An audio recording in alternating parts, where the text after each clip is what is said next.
오늘 읽은 고린도후서 1장 1절에는 11절에는 위로라는 말이 계속적으로 나옵니다. 우리의 몸이 질병으로 약해질 때가 있습니다. 우리의 마음도 이 세상에서 많은 상처를 입고 살고 있어요.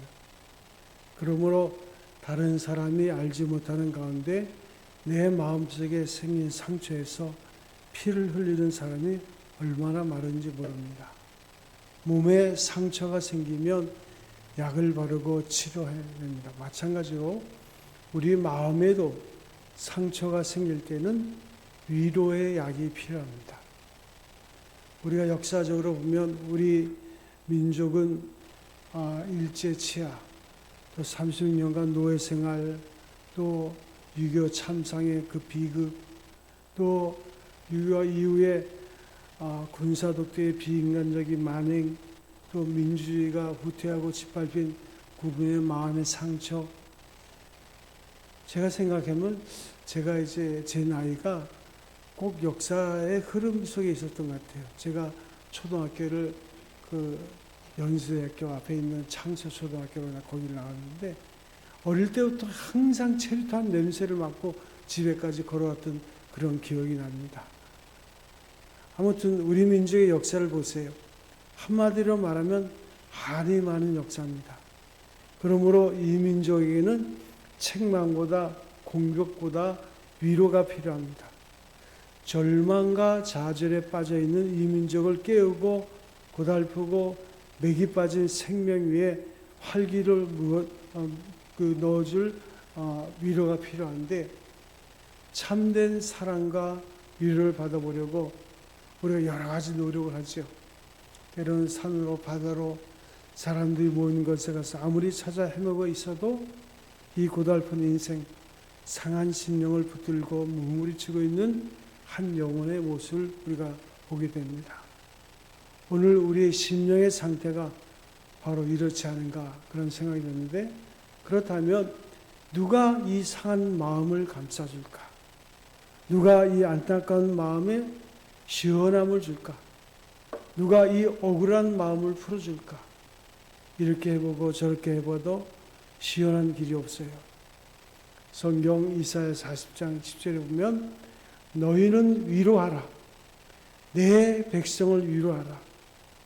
비판의 눈으로 사람을 보지 말고 저주하는 눈으로 사람을 보지 말고 복수의 눈으로 사람을 보지 말고 상하고 찢기고 짓밟혀서 허우적거리는 불쌍한 사람을 보라. 너희가 위로하라 말씀하십니다. 그래서 어찌 보면 이 민족의 소망은 그리스도 예수인데 예수의 소망은 바로 여러분들입니다. 이 시대가 어지럽고 힘들지만 예수 믿는 사람이 정신 차리고 제대로 인생을 살면 이 민족에 소망이 있어요. 언제 이 민족에 무슨 소망 있는 근거가 있었습니까? 그렇지만 기독교 140년 이제 복음의 역사가 이 민족의 소망이 되는 줄로 믿습니다. 그 소망의 시작이 바로 여러분들이에요. 그래서 하나님은 환난 중에서 우리를 위로하시고 우리가 하나님께 받는 위로로서 모든 환난 중에 있는 사람을 위로하게 하시는 분이에요. 그러므로 우리 자신이 먼저 위로를 받아야 합니다. 그래야 위로가 필요한 사람에게 위로를 줄 수가 있어요. 이 시대의 어지러운 흐름처럼 우리도 그렇게 절망하면서 낙심하면서 사는 것이 아니라 우리가 먼저 위로를 받아야 돼요. 그리고 우리가 위로를 받을 때 주변에 모든 사람들에게 위로를 해줄 수 있는 거예요. 그러면 하나님은 우리를 어떻게 위로하시는가? 첫 번째로 하나님께는 자연을 통해서 위로하십니다. 이것을 신학적으로는 일반 계시라 그래요. 하나님이 자기를 나타내는 모습은 두 가지인데 먼저는 하나님이 지은 모든 자연을 통해서 우리에게 보여주십니다. 그래서 하나님이 지으신 이 자연계에서 우리 육신은 만족하며 살아가게 돼 있어요. 육신이 살기 위해서 필요한 햇빛이 있고 공기가 있고 물이 있고 집을 지을 수 있는 재료들이 있고 먹을 수 있는 채소와 오곡백과가 넉넉히 준비되어 있어요. 그러므로 육신을 쓰고 있는 우리 사람이 의식주를 얻으리만큼 모든 준비가 다 되어 있습니다. 그래서 하나님이 처음 인간을 지으실 때 명령하신 것이 있어요. 너희는 생육하고 번성하고 땅에 충만하라. 그리고 하나님이 지은 모든 것을 정복하고 다스리라. 그런데 우리가 깊이 생각해 보면 하나님께서는 육신뿐만 아니라 우리의 심령을 위해서도 여러 가지 준비를 해 놓으셨어요. 그래서 우리 육신이 하늘에 태양 하나만 있어도 살 수 있습니다. 그러나 하나님께서는 태양 하나만 지으시지 않고 달도 짓고 또 무별도 지으시고 그리고 우리의 심령 생활을 위해서 지으신 것이 많은데 사람이란 때때로 별을 보며 살기도 해요. 어떤 때는 달을 보고 살기도 하고 그러게 우리의 소망의 별이라는 그런 말을 하기도 합니다만은 우리의 육신은 먹고 그리고 채소나 오곡 백과만 먹는 것이 아니라 하나님께서는 자에게 먹을 것만 만들지 아니하시고 아름다운 꽃도 만드셨어요. 그래서 봄동산으로 시작해서 여름, 가을 거쳐서 아름다운 꽃이 피는 자연 속에서 우리가 살고 있습니다. 이 꽃들은 무엇을 합니까? 육신이 먹고 사는 데는 꽃이 필요 없어요. 그러나 우리의 마음을 위해서는 꽃이 필요합니다. 사람은 꽃도 좀 보아야 됩니다. 그래서 겨울에도 우리가 꽃을 볼 수 있게 되는 거예요. 사람이 사는데 그만큼 필요해서 그렇습니다. 가만히 생각해 보면 하나님께서 이 자연계를 지으실 때 우리 마음이 위로받게 하시려고 고안하신 것을 볼 수가 있어요. 제가 아는 어느 목사님은 그 아들 3명이 다 목회자입니다. 그래서 이제 한 사람은 목회를 하고 두 아들은 이제 신학을 하니까 아이고 정말 만나면 그 아버지로서 목회자들을 이제 키워야 되는데 너무 힘이 들다고. 그런데 저보러 그래요. 같이 등산을 같이 가자고. 그 산에 올라가면 그 산 꼭대기에 올라가면 그 자연을 볼 때 마음이 확 들린대요. 더군다나 겨울산이 그렇게 좋다고 저에게 그렇게 자랑합니다. 우리가 아침 해가 돋을 때 보는 사람에게 얼마나 희망을 안겨줍니까? 저녁 노을을 볼 때 얼마나 아름다워요. 봄 동산의 새순을 볼 때 얼마나 새롭습니까? 피어나는 꽃을 볼 때 우리 마음이 부드러워지는 거예요. 여름에 무성한 나무는 얼마나 시원스럽습니까? 가을 단풍, 가을 저녁에 우려되는 벌레들의 자연음악, 온 땅을 온 세계로 화하게 하는 겨울의 신눈, 높이 솟은 산악, 기암 개석, 아름다운 자연의 경지를 이 모든 것은 사람의 마음을 위로하기 위해서 하나님께서 지으신 것들이에요. 우리가 그 비둘기집 같은 그냥 아파트에 살다가 집만 보고 차만 보고 사니까 우리 마음이 거칠어지고 물질만 생각하게 되고 그 이상한 것은 잊어버리기 쉬워요. 그러므로 우리가 도시에 살수록 하늘을 쳐다봐야 되고 달을 바라봐야 되고 캄캄한 하늘의 별빛을 바라볼 줄 알아야 됩니다. 대자연과 접촉할 수 있는 기회를 가져야 우리의 마음이 원만해지는 거예요. 그래서 마음이 상했을 때 자연의 품에 안기게 되면 알지 못하는 가운데 마음이 회복이 됩니다. 이러한 자연기를 통해서 우리의 마음에 주는 축복이 큰 거예요. 몸이 피곤할 때 경치가 좋고 아름다운 곳에 가 있으면 피곤이 치유되는 것을 느끼는 거예요. 자연을 보면서 치료를 받아라. 힐링. 이렇게 우리 하나님의 유치한 장기를 통해서 위로를 받는 것이 얼마나 큰지를 모릅니다. 또한 하나님은 이제 특별 계시 직접적으로 우리에게 말씀을 통해서 우리를 위로하십니다. 하나님의 말씀인 성경에는 우리의 심령의 상처를 위로할 수 있는 그런 신령한 양식이 있어요. 다시 말하면 마음의 상처를 치료해 줄 수 있는 길르앗의 유향. 그 고대에 있어서 유향은 병을 치료하는 약재로 쓰기도 했지요. 가령 환난 가운데 처음 본 있습니까? 시편 50편 15절에 보면 환난 날에 나를 부르라. 내가 너를 건지리니 내가 나를 영화롭게 하리로다. 우리 믿는 사람도 하나님의 자녀도 환난을 겪습니다. 그때 낙심하지 말라고, 원망하지 말라고, 시비하지 말라고, 의심하지 말라고, 두려워하지 또한 좌절하지 말라고, 포기하지 말고 나를 부르라. 우리는 어려움을 당할 때 부를 분이 있는 거예요. 우리가 부를 분이 있는 거예요. 요한복음 16장 33절 우리가 잘 알죠. 이것을 너에게 이르는 것은 너희로 내 안에서 평안을 누리게 하려. 세상에서는 너희가 환난을 당하나 담대하라. 내가 세상을 이겨노라. 우리 주님이 세상을 이겼어요. 그분이 이겼습니다. 우리가 사순절 기간을 보내고 있지만은 이제 사순절이 끝나면 고난 주간 그리고 십자가 그리고 부활의 주님을 우리가 만나게 되는 거예요. 그래서 우리도 주를 따르는 사람들로서 주님만을 따르면 이 환난을 극복하고 승리하게 될 줄로 믿으시기 바랍니다. 우리 가운데 어려움에 직면해서 낙심하는 분이 계십니까? 시편 40편 5절 보세요. 내 영혼아 내가 어찌하여 낙심하며 어찌하여 내 속에서 불안해하는가? 너는 하나님께 소망을 두라. 그가 나타나 도우심으로 말미암아 내가 여전히 찬송하리로다. 또 이사야 41장 10절 같이 한번 해볼까요? 두려워 말라. 다시 한번 두려워 말라. 내가 너와 함께함이라. 놀라지 말라.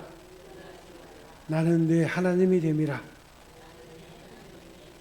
내가 너를 굳세게 하리라. 참으로 나의 의로운 오른손으로 너를 붙들리라. 이사야 43장에도 보면 너는 두려워하지 말라.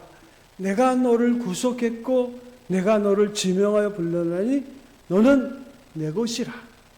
내가 물 가운데로 지날 때 내가 너와 함께 할 것이요 강을 건널 때 물이 너를 침몰치 못할 것이며 내가 불 가운데로 지날 때 타지도 아니할 것이요 불꽃이 너를 사르지도 못하리니. 믿는 사람도 하나님의 자녀도 불 가운데로 던져질 때가 있는 거예요. 사드락 메삭 아벳느고가 그러지 않았습니까? 그러나 하나님이 함께 하심으로 불이 그를 사르지 못하고 옷에 그름 냄새조차 나지 않았어요. 하나님이 택한 이스라엘 백성이 허락한 땅, 약속의 땅, 가나안 땅을 향해 가는데 홍해가 가로막힙니다. 요단강이 가로막혀요. 그러나 하나님이 함께할 때 요단강을 육지처럼 건너고 하나님께서 하신 약속이 이루어지는 거예요. 너는 내 것이라. 하나님의 것을 건드릴 자가 세상에 어디 있습니까? 우리 가운데 혹 근심에 쌓여있는 분이 있습니까? 베드로전서 5장 7절에 보세요. 너희 염려를 다 주께 맡기라. 이는 그가 너희를 돌보심이라. 그렇게 말씀하십니다. 그리스도 안에서 평강을 허락하시는 거예요. 주님께 염려를 다 맡겨야 돼요. 내가 부둥켜 안고 잠못하면 안 됩니다. 주님께 모든 것을 맡기면 그 짐은 내 것이 아니라 주님 것이 되는 거예요. 빌립보서 4장 6절과 7절 우리가 잘 알잖아요. 오직 모두의 기도와 간구로 너희 구할 것을 감사함으로 알으면 모든 지각에 뛰어난 주의 평강이 그리스도 예수 안에서 너희 마음과 생각을 지킬 것이라. 마태복음 6장에도 보면 염려함으로 그 길을 한 자라도 더할 수 있겠느냐? 염려 안 해도 될 일을 염려하는 것이 사람이에요. 그런데 성경은 말합니다. 염려는 주께 맡겨라. 세상에 있는 악한 사람들이 잘 되는 것을 볼 때 마음에 불평이 생겨 의심이 생기는 분이 계십니까? 시편 37편 1절 이하의 말씀을 우리가 보세요. 악을 행하는 자들 때문에 불평하지 말며 불의를 행하는 자들을 시기하지 말지어다. 그들은 풀과 같이 속히 배임을 당할 것이며 푸른 채소같이 쇠장할 것이미로다. 여호와를 의뢰하고 선을 행하라. 땅에 머무는 동안 그의 성실을 먹을거리로 삼을지어다. 우리가 여름이 되면 그 무성한 수풀이 자라고 호박 넝쿨이 퍼질 때 소나무 같은 것을 다 엎어버려요. 야, 저러다가 그 소나무를 덮어버리면 어떡하나, 그렇게 생각합니다. 그런데 이슬이 내려보면 하나도 남지 않아요. 하나님은 그냥 놔두지 않으세요. 그 큰 호박 넝쿨이 언제 있었는지 알 수 없을 정도로 다 말라버리고 마는 거예요. 악인이 성한 것을 볼 때는 하나님의 섭리가 있고 하나님이 계신다면 어떻게 이럴 수가 있나, 하나님의 존재마도 의심할 수 있는 것이 바로 우리들입니다. 우리는 의심이 많아요. 그러나 우리가 낙심할 때 아이고 그래 해봤자 뭐 별 수 없어, 아닙니다. 하나님은 반드시 악한 사람들을 심판하신 거예요. 부득이하게 뜻하지 않은 죄를 보면서 또 밤잠을 못 자고 고민하는 분이 계십니까? 요한일서 1장 9절을 보세요. 만일 너희가 우리 죄를 자백하면 그는 미쁘시고 의로우사 우리 죄를 사하시며 우리를 모든 불의에서 깨끗하게 하실 것이라. 어떤 분이 새벽에 나오면서 울면서 기도를 합니다.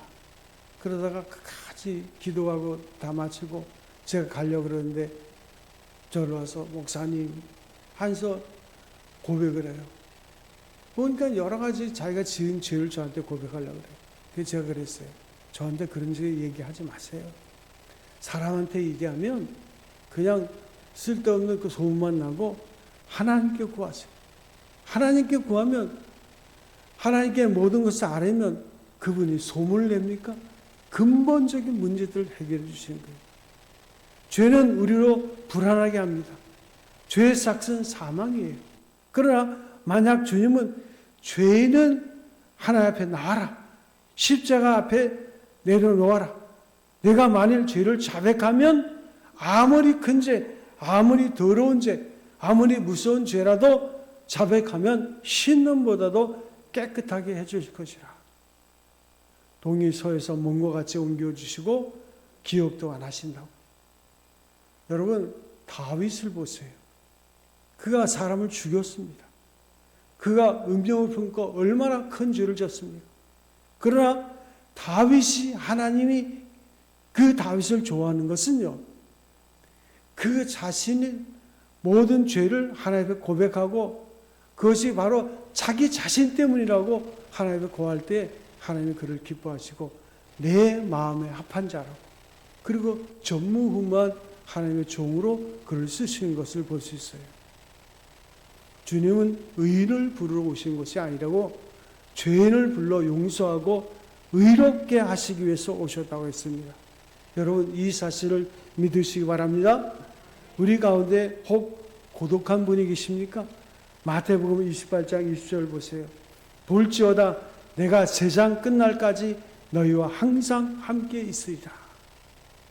히브리서 13장 5절 보세요. 그가 친히 말씀하시기를 내가 결코 너희를 버리지 아니하고 너희를 떠나지 아니하리라. 여러분, 주님의 약속을 믿습니까? 인간은 서로 헤어지게 되어 있어요. 아무리 사랑하는 아내라도, 아무리 사랑하는 남편이라도 누군가는 먼저 가게끔 되어 있어요. 남편을 먼저 보내고 외로워하는 분이 계십니까? 아내를 먼저 보내고 쓸쓸하게 보는 분이 계세요? 이 말씀을 꼭 기억하세요. 볼지어다 내가 세상 끝날까지 항상 어떤 상황, 어떤 처지에 있더라도 내가 너와 함께하며, 하나님이 함께 하신다는 계신 것을 믿는 사람은 절대로 외로울 수가 없는 거예요. 이 주님이 위로하심의 그 위로가 늘 여러분과 함께 하시기를 주의 이름으로 축원드립니다. 또한 예수님은 우리의 위로자가 되세요. 그리스도는 우리의 주님이십니다. 그는 우리를 위로해 주시기 위해서 이 세상에 오셨어요. 그 성경 보니까 상한 갈대를 꺾지 아니하시고 꺼져가는 등불을 끄지 아니하신다 그랬어요. 그 상한 갈대에 꺼져가는 등불 쓸데없는 것 같은데 하나님은 7 귀신 들린 여자, 미친 여자를 향해서 사랑하는 내 딸아 말씀하시는 거예요. 주님은 애통하는 자에게 위로를 주시기 위해서 이 세상에 오셨어요. 주님은 나는 부활이요 생명이니 나를 믿는 자는 죽어도 살겠고 무릇 살아서 나를 믿는 자는 영원히 죽지 아니하니 너희가 이것을 믿느냐. 예수님 사람이 죽어도 부활할 수 있다는 사실을 말씀으로 전하신 것이 아니라 주님 자신이 죽음의 고통을 겪으셨어요. 그것이 잘하는 십자가입니다. 십자가 앞에서 모든 제자들은 다 실망하고 주님을 떠났습니다. 심지어 가로신 유다는 배신을 했습니다. 그의 죽음은 무덤에 갇혔어요. 그러나 우리가 잘 안 대로 사흘 만에 부활하시고 40일간 땅에 계심으로 영생이 있다는 사실을 우리에게 보여주신 거예요. 그리고 이제 주님은 하늘로 올리우시고 계시록에 보면 우리의 눈물을 닦아주신다 그랬어요. 눈물 방울방울, 억울해서 흘린 눈물, 손해보고 흘린 눈물, 기가 막혀서 흘린 눈물, 답답해서 흘린 눈물, 모든 눈물을 다 닦아주시는 위로의 주님인 것을 믿으시기 바랍니다. 성경은 또한 예수님뿐만 아니라 우리의 위로자 성령님이 우리와 함께 하심을 말씀하고 있어요. 위로라는 말은 영어로 함께 한다는 말과 또 힘이라는 말이 함께 엮어진 말이에요. 그래서 위로라는 말은 우리가 힘을 얻는단 말이에요. 주님이 우리와 함께 할 때 힘을 얻는 줄로 믿습니다. 말로만의 위로가 아니라 힘을 주시는 거예요. 하나님의 위로는 우리에게 능력이 되십니다. 그래서 사도행전 1장 8절에 보면 성령이 너에게 임하시면 너희가 권능을 받고 할 때 이 권능은 디나미스, 다이나마이트예요. 폭발력이 있는 거예요. 우리가 기도하고 말씀을 묵상하고 그리스도 예수를 깊이 묵상하며 그때 우리에게는 능력이 임하는 거예요. 성령의 능력이 임하는데 그 힘은 다이나마이트입니다. 하나님의 위로가 있는데 왜 우리가 근심하고 염려하고 걱정하고 두려워하고 낙심하고 포기합니까? 사랑하는 성도 여러분, 주님의 위로를 받으시는 여러분 되시기 바랍니다. 또 우리가 너무나 잘 아는 말씀, 수고하고 무거운 짐진 자들아 다 내게로 오라. 내가 너희를 편히 쉬게 하리라. 예수 믿어도 살다 보면 어려운 일을 당하게 되고 어려운 일을 당하다 보면 낙심하게 되고 그리고 좌절하게 되고 자빠지게 되고 하나님의 종들도 낙심할 때가 있어요. 그러나 하나님은 내버려 두지 않고 다시 일으켜 주십니다. 세계 최대 교회를 섬겼던 조영교 목사님도 보면 그가 너무 힘들어요. 그래가지고 고구마 몇 개 가지고 그 삶은 거 몇 개 가지고 그 삼각산 평창도의 삼각산 흔들바위에 가서 금식하면서 기도하고 금식 끝나고 이제 고구마를 먹으면서 에휴 이제 고구마 하나 이렇게 살아서 뭐 하냐고 그냥 생을 마감하려고 그랬다는 거예요. 하나님의 종들도 목사들도 자빠질 때가 있는 거예요. 그러나 계속 일할 수 있는 것은 하나님의 위로와 능력의 손이 우리를 붙들어 주시기 때문이에요. 지금은 그 삼각산에 기도원이 생기고 기도의 응답장소가 되고 그래서 한겨울에도 비닐 한 장 가지고 수첩을 가지고 올라가서 땀 흘리며 기도하는 주의 종들이 얼마나 많은지 몰라요. 사랑하는 성도 여러분, 우리도 어려움이 있어요. 그러나 하나님이 세워주신 것을 믿으시기 바랍니다. 주께서 우리를 세워주세요. 시편 23편에 뭐라 그랬어요? 내 영혼을 소생시키시고 우리가 사망의 음침한 골짜기로 다닐지라도 해를 두려워하지 않을 것은 주께서 나와 함께 하십니다. 주님께서 우리의 영혼을 소생시키시고 우리의 영혼이 넘어져 있을 때 하나님이 소생시켜 주시는데 우리가 넘어지나 아주 넘어지지 아니하면 여호와의 오른손이 우리를 붙드신다 그랬어요. 아버지가 힘 있는 손으로 아이 손을 붙들고 길을 가다가 아이가 실수해서 앞에 있는 돌을 차가지고 벌렁 나가 넘어질 뻔했어요. 그때 아버지가 어떡합니까? 아주 넘어지지 않게 다시 세워주는 거예요. 오늘 우리가 이 자리에 있는 것은 우연한 일이 아니에요. 우리가 넘어질 때도 있지만 하나님의 능력의 오른손이 우리를 붙들고 계신 줄로 믿습니다. 그래서 날마다 우리는 서는 거예요. 우리가 이렇게 하나님의 위로를 받게 되면 우리도 이제는 다른 사람을 위로할 수 있는 거예요. 아스피린과 기도라는 그 책을 쓴 세브란스 병원의 그 정신과 의사, 아주 유명한 의사인데요. 그분이 그 책 속에서 말하는 거예요. 많은 환자들이 치료받고 감사하다고 하면서 어떻게 말해서 이런 이야기를 할 때 그는 그 어렸을 때 알코올 중독 아버지 밑에서 그 험난한 인생을 살았던 그런 경험들, 그리고 그 이후에 그리스도 예수를 만났던 그 경험이 결국은 유능한 치료자가 되는 거예요. 우리가 이 자리에 계신 한 사람 한 사람이 하나님의 위로를 받고 새 힘을 얻어서 고독과 고통과 근심, 두려움과 슬픔, 부조리 속에서 갈등과 번민으로 가득 차 있는 이 민족을 위로할 수 있는 거예요. 그래서 이 민족의 소망은 그리스도 예수예요. 예수 그리스도의 소망은 여러분들입니다. 여러분들이 정신 차리고 우리가 경건과 거룩의 삶을 회복하면 우리 자신이 힘을 얻을 뿐만 아니라 이 민족에게 힘을 부어줄 수 있는 원동력이 되는 거예요. 우리가 이런 위로를 받게 되면 위로받는 사람이 되는 거예요. 우리가 위로받는 사람이 되면 다른 사람을 위로할 수 있는 그런 사람이 되는 거예요. 성경에 보면 바나바나라고 하는 유명한 분이 있는데 그분의 본래 이름은 요셉입니다. 그런데 바나바라는 별명을 가지게 됐어요.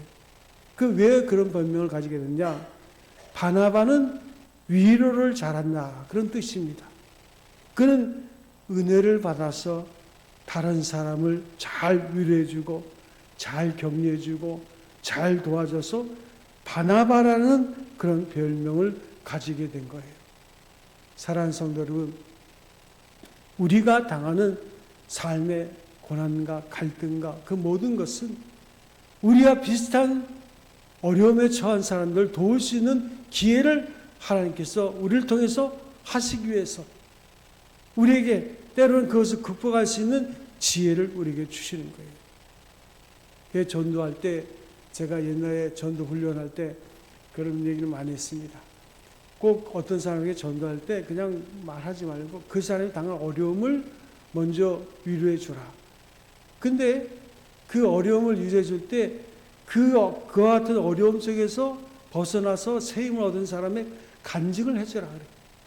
그게 내 자신의 체험이면 더 좋고 말한 그런 체험이 없으면 그 유명한 탤런트라든가 그런 사람들이 예를 들어가지고 어떤 분도 이런 어려움이 있었는데 예수 믿고 이렇게 믿음으로 극복하고 승리했다. 그런 간증을 해주면요. 그 사람이 힘을 얻습니다. 그리고 예수를 받을 수 있는 마음의 문이 열리는 거예요.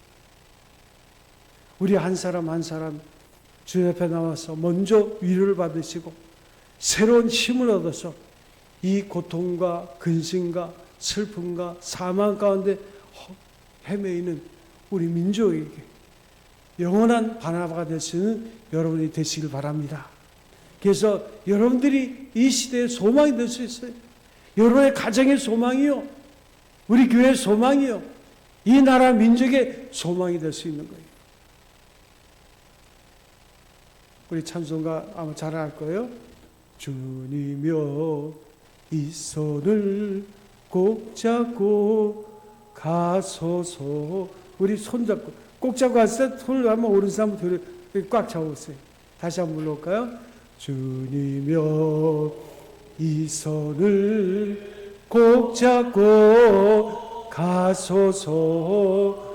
약하고 피곤한 이 몸을 폭풍을 흑암 속 해치사 빛으로 손잡고 날 인도하소서. 다시 한번.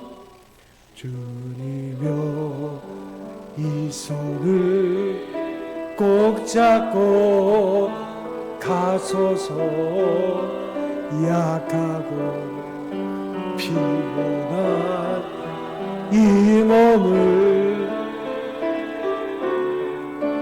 폭풍의 흑암 속 해치사 빛으로 손잡고 날 인도하소서. 우리 함께 눈을 감으시고 기도하시기 바랍니다. 좋으신 하나님, 하나님께서 여러분의 인생을 인도하시길 원하십니다. 여러분 무엇 때문에 낙심하고 절망하시고 외롭고 힘든 인생을 살고 계십니까? 지금도 하나님은 살아계시고 우리가 외쳐 부를 때 하나님께서 우리의 기도에 응답하시고 우리의 삶을 통해서 하나님의 영광을 나타내 주시고 이제는 우리가 그리스도 예수 안에서 참 위로를 받을 뿐 아니라 위로자가 되는 그 같은 삶을 우리에게 허락해 주실 줄로 믿습니다. 오늘 여러분들이 마음에 안타깝게 고민하고 있는 일이 있다면 이 시간에 주 앞에 잠깐 함께 기도하는 시간을 가지시기 바랍니다. 우리 함께 기도하겠습니다. 주님, 우리 아버지 하나님, 주여 아버지 하나님이시여, 우리 마음의 낙심과 절망과 때로는 외로움과 고통과 어려움 속에 있는 우리 모든 삶들을 주님께 맡깁니다. 주여 아버지 하나님, 우리를 만져주시고 치유하여 주시옵시고, 아버지 하나님이시여, 우리의 모든 연약한 모든 부분들이 회복될 수 있는 놀라운 기회가 우리에게 있을 수 있도록 주여 아버지 하나님 인도하시고 함께하여 주시옵소서. 주여 아버지 하나님,